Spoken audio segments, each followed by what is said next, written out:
Singer മെഷീനിൽ embroidery ചെയ്ത് പഠിക്കാൻ വേണ്ടി ആവശ്യമായിട്ടുള്ള ചില ഇൻസ്ട്രുമെൻറ്റ്സ് ഞാൻ നിങ്ങൾക്ക് പരിചയപ്പെടുത്തി തരാം. അതിനു മുമ്പായി മെഷീൻ എങ്ങനെ അഡ്ജസ്റ്റ് ചെയ്യുന്നതെന്ന് നോക്കാം. ആദ്യമായി ത്രെഡിൻ്റെ ടെൻഷൻ 0-ൽ വെക്കണം.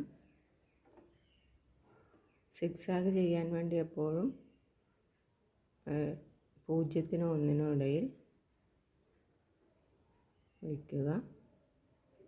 സിക്സാഗ് എന്ന ഓപ്ഷൻ മാത്രം സെലക്ട് ചെയ്യുക. ഇത് നമുക്ക് പല വലിപ്പത്തിൽ ആവശ്യത്തിനനുസരിച്ച് ഉപയോഗിക്കാവുന്നതാണ്.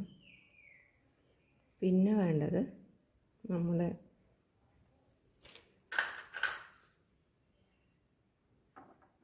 പല്ലാണ്. മെഷീൻ്റെ പല്ല് ഊരി മാറ്റുക.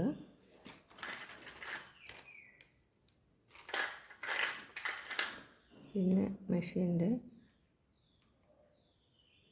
പ്രഷർ ഫുട്ട് ഇങ്ങനെ മുഴുവനായിട്ടും ഊരി മാറ്റണം.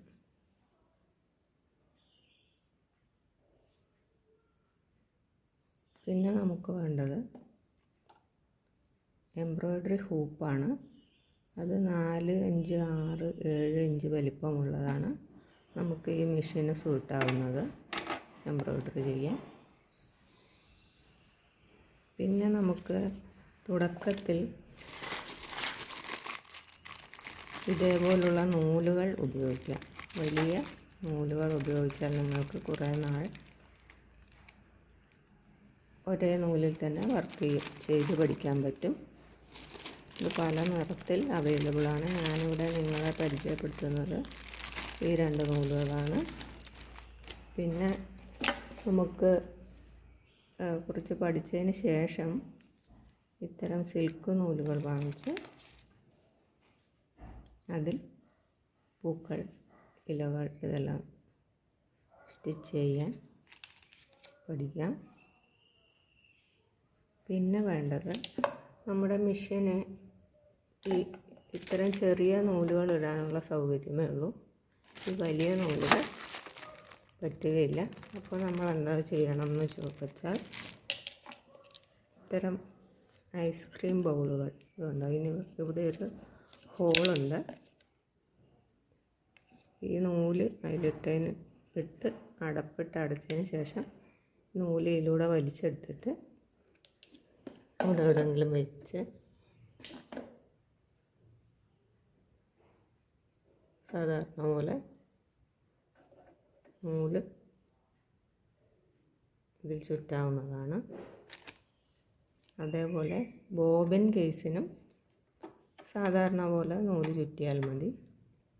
ബോബിൻ കേസിൽ എപ്പോഴും കോട്ടൺ നൂലുകൾ വേണം അപ്ലൈ ചെയ്യാൻ വേണ്ടിയിട്ട്.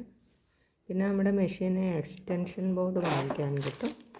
അത് ഓൺലൈനായിട്ട് അവൈലബിളാണ്. ഞാനിവിടെ എടുത്തിരിക്കുന്നത് സ്യൂഫെക്റ്റ് എന്ന ബോർഡാണ്. ഇത് ഞാൻ ആമസോണിൽ നിന്ന് വാങ്ങിച്ചതാണ്. ഇതുണ്ടെങ്കിൽ നമുക്ക് ഞാൻ അഡ്ജസ്റ്റ് ചെയ്ത് വെച്ച മെഷീന്